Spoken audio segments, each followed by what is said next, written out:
Bienvenidos a Con Vida, un programa de reflexión y motivación con el pastor Rolando Soto. Enfoques pastorales sobre los desafíos que presenta el mundo de hoy.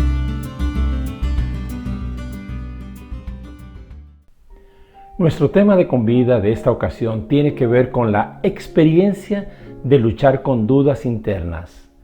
Las dudas suelen ser reflejo de inseguridades personales. Todos experimentamos de una manera u otra dudas. La duda es inevitable en el ser humano. Existen, eso sí, diversos tipos de dudas. Por ejemplo, existe la duda teológica, así llamada. Esa es la que Jesús apuntó en el caso del apóstol Tomás, quien había dicho que no creería hasta ver con sus propios ojos las marcas dejadas por los clavos en las manos de Jesús.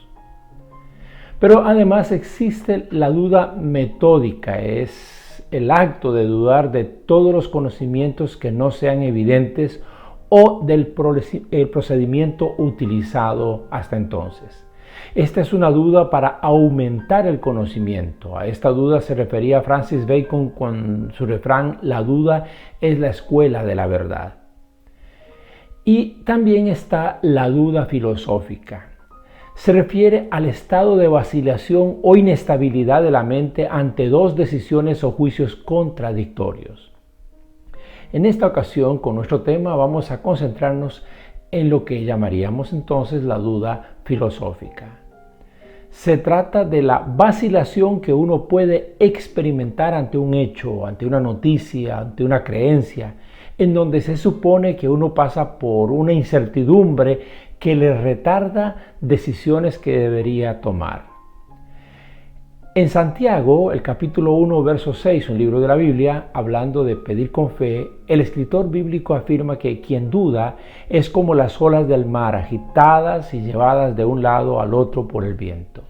Se indica que la duda produce dos efectos internos en las personas: las agita y las sacude. Por eso es que nuestro título en el tema es Lucha con tus dudas, porque la duda representa un campo de batalla para muchísimas personas.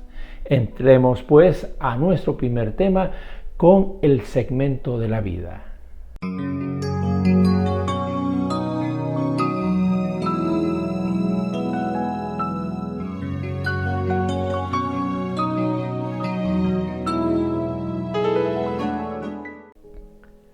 La palabra duda en el Nuevo Testamento proviene del griego diakrino, que a su vez se compone de dos vocablos: dia, que significa aparte, y crino, que proviene de juzgar.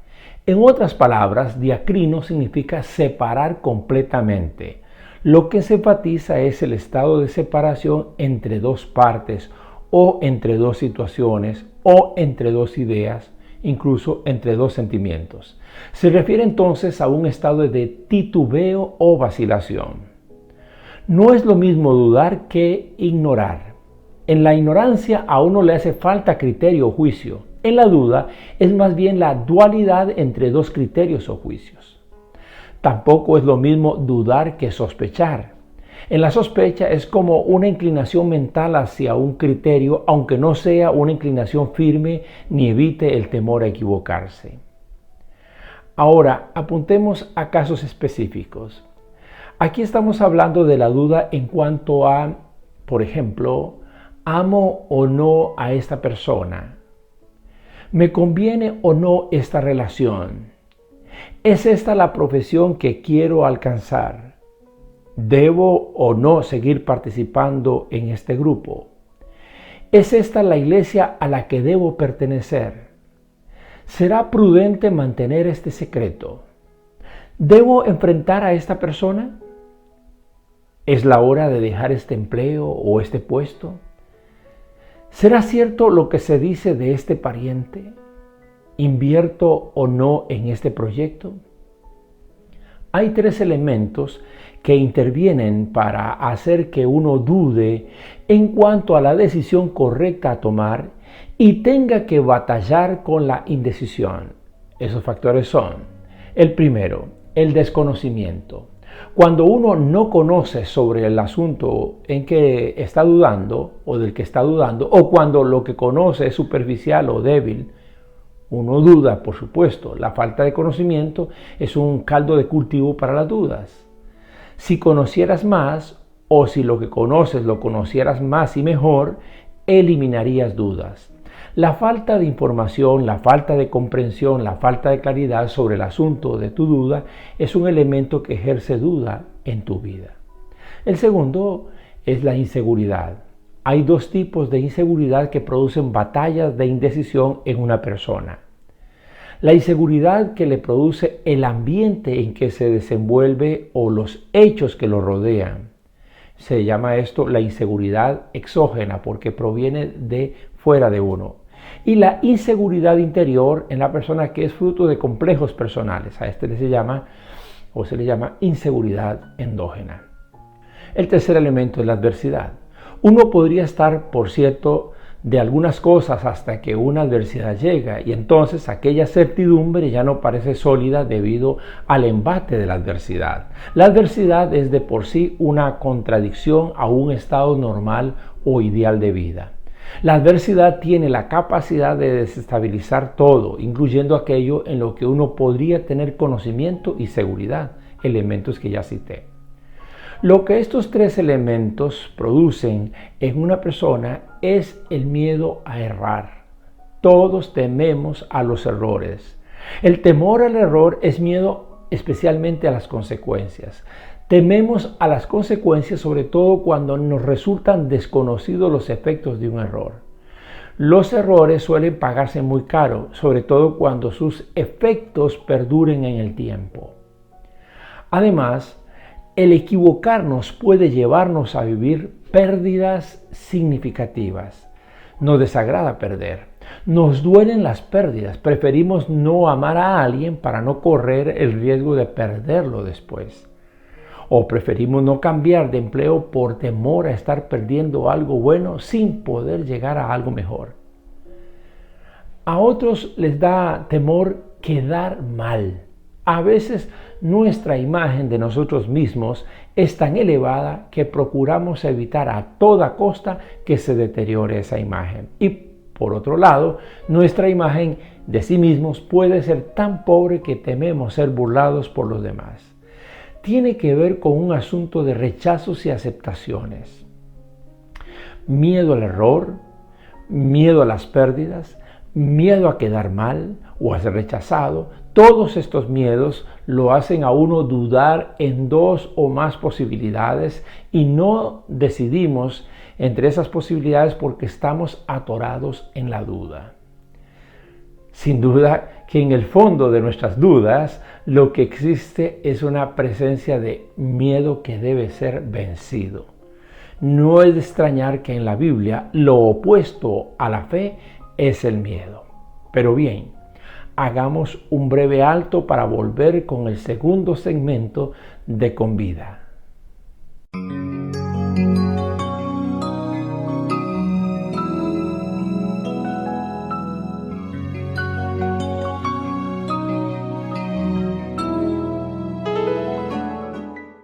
La Biblia está llena de casos relacionados con la duda, comenzando desde las primeras páginas del Génesis en el huerto del Edén. La serpiente puso la primera duda en el corazón de Eva al decirle que lo que Dios había dicho no era cierto y que bastaría que ella probara el fruto prohibido para darse cuenta que no solo no moriría, sino que sería como Dios. Imaginamos a la mujer con la pregunta: ¿y si de verdad me estoy perdiendo de algo mejor? Bueno, esto es una pregunta hipotética. Podemos observar a Moisés, otro caso, lleno de dudas con respecto a sus propias capacidades para cumplir la misión que Dios le estaba encomendando en Éxodo capítulo 3 y capítulo 4 específicamente. Uno de sus principales argumentos para rechazar el llamado de Dios se expresa en Éxodo 3:13, cuando el texto señala: ¿qué le respondo si me preguntan y cómo se llama? Hablando de Dios. Se refería a que él no tenía suficiente conocimiento acerca de Dios mismo como para dar alguna respuesta a su pueblo, y Si lo interrogaban al respecto de Dios, no sabría qué decir. Moisés alegó no saber, dudaba porque no conocía.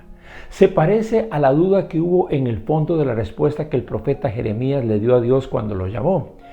Es que yo soy un niño, eso fue lo que alegó, aludiendo con ello a que era ignorante. La falta de conocimiento o el débil conocimiento hace a las personas dudar de sus capacidades o de las decisiones que deben tomar. En el libro de los Jueces, en el capítulo 6, se cuenta la historia de Gedeón, a quien Dios llamó para que fuese el caudillo de Israel en su época. Gedeón argumentó a Dios no ser la persona adecuada para aquella misión, alegando que él era una persona insignificante. Así le respondió a Dios en el versículo 15. Dice el texto: pero Señor, ¿cómo voy a salvar a Israel? Mi clan es el más débil de la tribu de Manasés y yo soy el más insignificante de mi familia. La inseguridad tenía tomado a Gedeón del cuello. Pese a ser Dios mismo quien le hablaba, Gedeón no dejaba de dudar de que él era la persona apropiada. Le pidió a Dios señal tras señal, porque la inseguridad produce esa necesidad. Las personas inseguras quisieran que algo fuera de ellos les indicara lo que deben hacer de manera sobrenatural, si es posible. Consideremos otro caso, el caso de Juan el Bautista. Bautizó a Jesús y presenció la voz del cielo cuando bautizaba a Jesús, declarando que este era el Hijo amado. Y la manifestación del Espíritu Santo sobre Jesús la vivió él. Predicó que su misión era prepararle el camino al Señor y no dudó en indicar a sus propios discípulos que Jesús era el Mesías esperado a quien ellos debían seguir. Pero en Lucas capítulo 7, Juan envía a unos hombres a hacerle una pregunta a Jesús. ¿Eres tú el que había de venir o esperaremos a otro? Esto lo señala el verso 20. La pregunta no es por qué dudó Juan el Bautista, sino la pregunta es ¿cuándo dudó? Dudó cuando se encontró en la adversidad de la cárcel y con una sentencia de muerte pesando sobre él.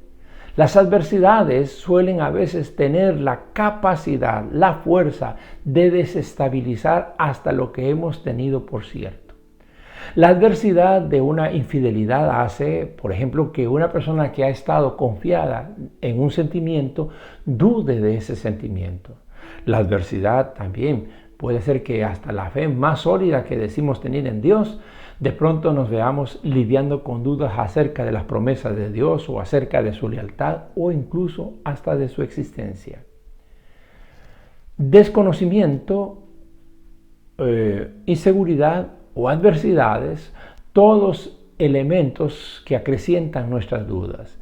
Lo único que puede contrarrestarlas es el cultivo de nuestra fe. La fe viene por el conocimiento de la palabra. La fe es entregarnos con confianza en la seguridad que Dios nos da. La fe se acrecienta cuando visualizamos al Señor sobrepasar con su poder todas nuestras adversidades. Bien, con toda esta información en mente, preparémonos para el tercer segmento de Convida, para concentrarnos en algunos consejos que pueden ser de gran utilidad si usted está batallando con dudas, sobre todo con dudas filosóficas.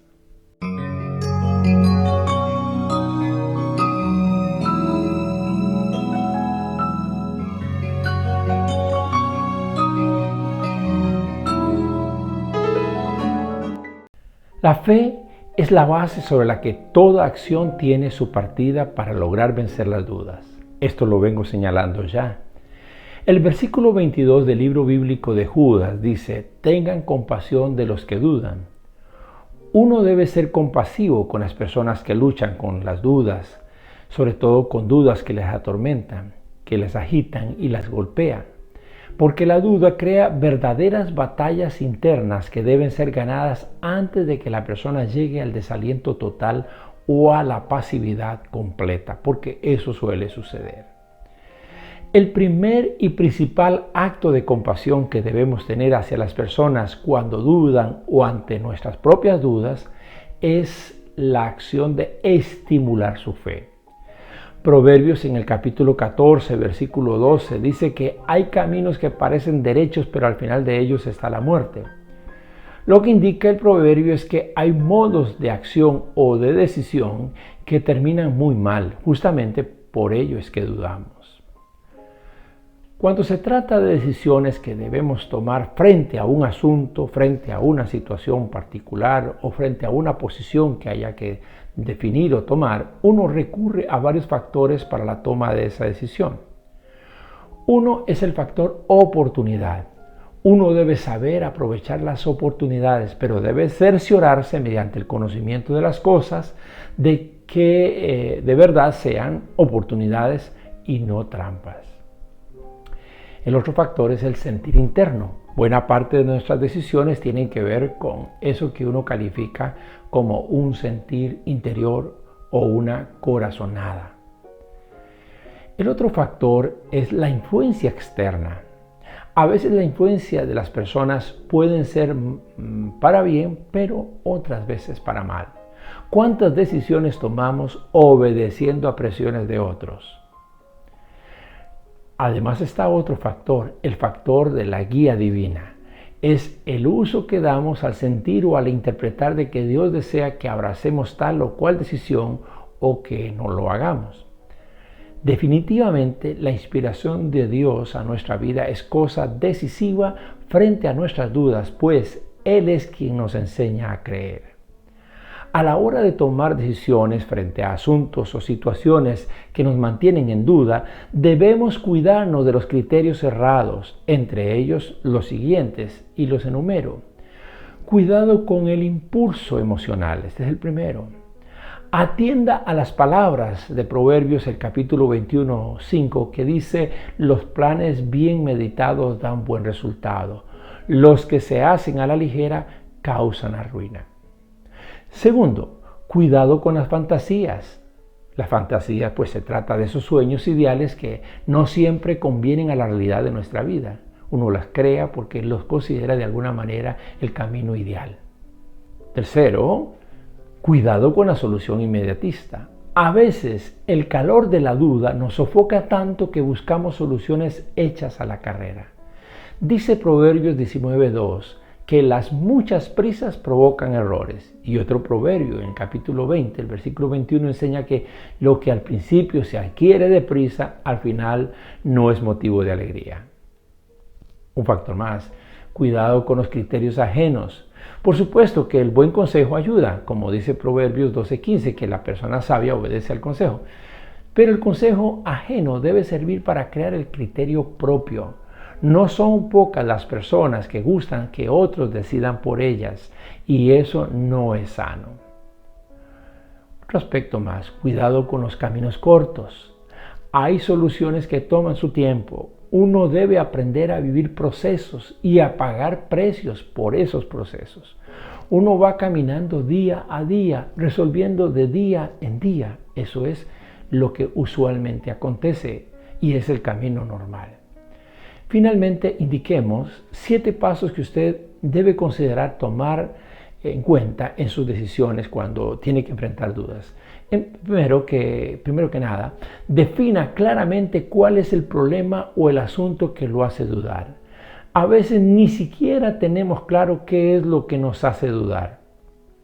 Debemos entender que cada asunto o problema amerita su propia decisión. Pregúntese, ante esta situación que vivo, ¿qué es exactamente lo que quiero lograr?